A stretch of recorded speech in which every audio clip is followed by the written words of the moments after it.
आमच्या दाढीवाल्याने एक नारा दिला, अब की बार 400 पार। आता ते 400 पार कायचे होय त्या दाढीवाल्यानं सांगितलं नाही आहे। हे समजून घ्या का तो जर चोट्टा सत्तेत आला तर तो तुमची डीएपीची बॅग 400 पार नेणार आहे, तुमचं पेट्रोल डिझेल 400 पार नेणार आहे। आणि त्याले जर जाग्यावर बसवायचं आहे तर येणाऱ्या निवडणुकीत निलेश दादा लंके यांच्या तुतारी या चिन्हासमोरचं बटन दाबून जास्तीत जास्त मतानं विजयी करा। याने एक नारा दिला आमच्या देशात या आया बहिणींच्या शिक्षणासाठी, बेटी बचाव आणि बेटी पढाव। इतका ढोंगी आहे या का त्या मणिपूरमध्ये जाती जातीत भांडणं लावले, 2 महिने झाली दंगल पेटली। ह्या त्या दंगलीवर बोलून नाही राहिला आणि ह्या बोलून काय राहिला दाढीवाला, इस्रायल पॅलेस्टाईन विवाद। दुसरा तो चर्चा तिथं फोन केला म्हणते मी, कुठं रशियाच्या पंतप्रधानाले पुतिनले युद्ध थांबवलं 1 दिवसासाठी, भारतातले लोक बोलावले। एवढा डेरिंग याचं याच्या म्हणण्यानं युद्ध थांबते। आणि तो चर्चा त्याच्यावर करून राहिला, 57 दिवसानं बोलला ह्या मोजून मणिपूरवर 36 मिनिट 36 सेकंद। अरे तिथं 2 महिने इंटरनेट बंद होतं, त्या स्त्रीची नग्न धिंड निघाली, इंटरनेट चालू झाल्यावर तिचा व्हिडिओ व्हायरल झाला। जर तुम्हाला तुमच्या आया बहिण्यांची नग्न धिंड काढणारा भारत पाहिजे असेल तर त्या दाढीवाल्याला मतदान करजा, नाही तर महाविकास आघाडीला इंडिया अलायन्सच्या एक उमेदवाराला सक्षम करा आणि त्याला निवडून आणा। इतकं बदमाश आहे। अरे याची हद्द केव्हा पार झाली का या देशाचं नाव जगात रोशन करणाऱ्या, ऑलिम्पिक मेडल मिळवून देणाऱ्या या देशाच्या खेळाडू म्हणते का आमच्यावर या ब्रिजभूषणनं लैंगिक अत्याचार केला, त्याले तर पार्टीतून तर काढलाच नाही, त्याले कुस्ती महासंघाच्या अध्यक्षपदावर तसाच ठेवला। यायनं ठेवला का नाही ठेवला?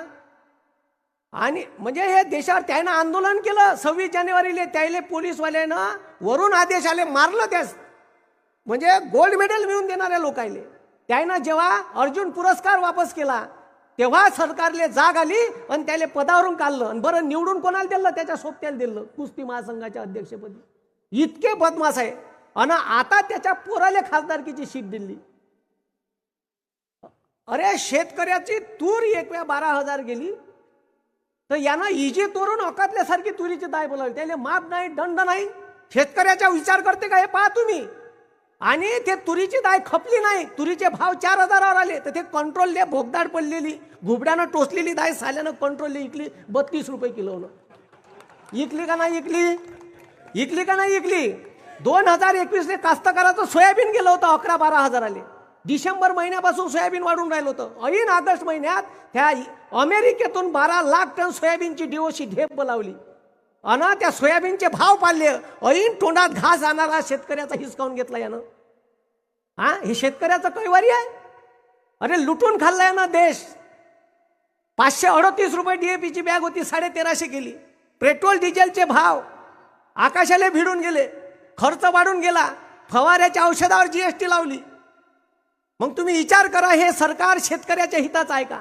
गुजरातचा कांदा निर्यात करायला परवानगी दिली, 2000 मेट्रिक टन पांढरा कांदा। आणि इथं कांदा उत्पादक शेतकरी आहे, महाराष्ट्राचा कांदा निर्यात नाही होणार म्हणते, सांगा।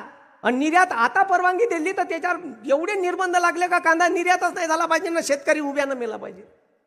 इथं नगरमध्ये आता मी काही गावात फिरलो, 7 तारखेला फिरलो, एक जाधव नावाचा शेतकरी भरला। तो म्हणे मी हार्वेस्टर घेतलं म्हणे, सरकारनं सांगितलं का जवळपास 1.5 का 1.25 करोड रुपयाची मशीन आहे ते ऊसाचा हार्वेस्टरची, त्याच्यावर 40 लाख सबसिडी होती म्हणे। हे विखे पाटील ते मंत्रालयाचे मंत्री आहे असं त्याने मला सांगितलं।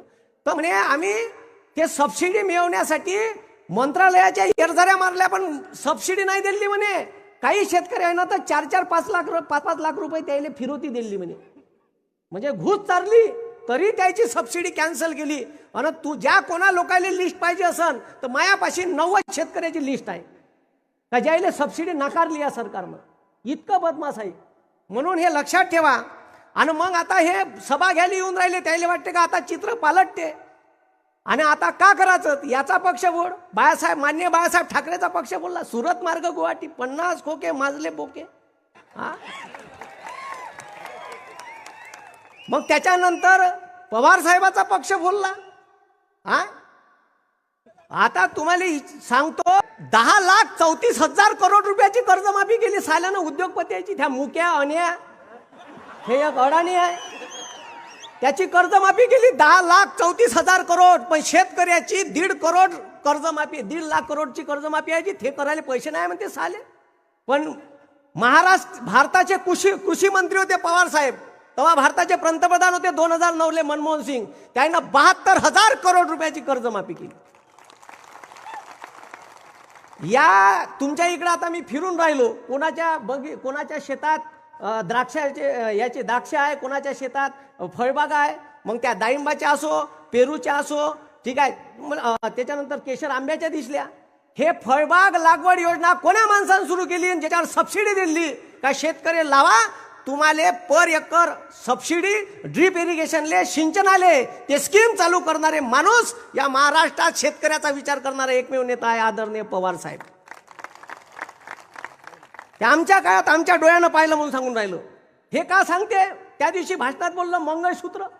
हा, अबे तुझ्या बायकोच पाहिलं पहिले, तुला कुठं टाकून ठेवली.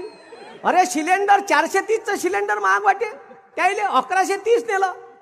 काही मुख्यमंत्री असे आहे का भव्य कपडे घालून बसले, लेकरच नाही तर त्याला महागाई का भिंड समजणार आहे.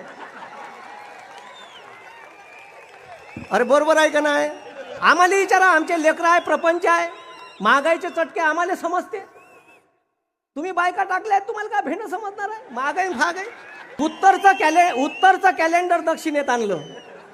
2026 लोकसभेची डेडलाईन डिलिमिटेशन म्हणजे मतदारसंघ पुनर्रचनाची